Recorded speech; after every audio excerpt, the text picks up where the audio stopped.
Tanzania imeeleza kusikitishwa kwake na kifo cha aliyekuwa kiongozi wa zamani wa Libya Kanali Muammar Gaddafi na namna kilivyotokea baada ya kukamatwa na kuuawa na vikosi vya jeshi la baraza la mpito la nchi hiyo NTC hapo jana.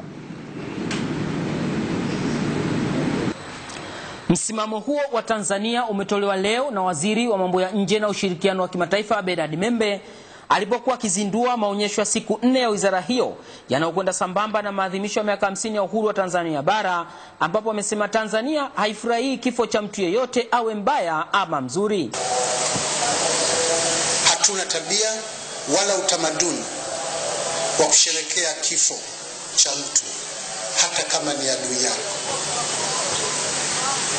Serikali ya Tanzania inao wasiwasi mkubwa na hatima ya Libya kufuatia kifo cha kiongozi Gaddafi. Naomba niseme kwamba Tanzania imeshtushwa sana na kifo na namna kifo kile kilivyoendeshwa cha Muammar Gaddafi jana. Amezungumzia hatua kadhaa zilizochukuliwa na Umoja wa Afrika AU kuhusiana na mgogoro wa Libya, ambapo amesema AU ilishtushwa baada ya kubaini mpango wa kubadili uongozi regime change na kuitaka jumuiya ya kimataifa kuuachia Umoja wa Afrika kutatua mzozo huo kwa kuzingatia misingi, kanuni na maadili ya AU. Aidha, amesema pendekezo lingine lilikuwa ni kutaka kuundwa kwa serikali ya pande tatu zilizokuwa zinagongana ili serikali hiyo iandae amani na kuitunza wakati wakielekea kwenye uchaguzi wa kidemokrasia.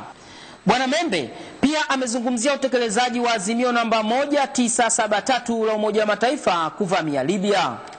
Jitihada zote hizo za AU tulizieleza mbele ya bunge na tulitoa msimamo kwamba ingawa tulikubaliana na azimio 1973 hatukukubaliana na namna lilivyokuwa linatekelezwa, na tuliomba roadmap ya Afrika ifuatwe, na tukaomba wapiganaji Libya wafuate kwa dhati mwongozo wa AU ili kuepusha umwagaji wa damu.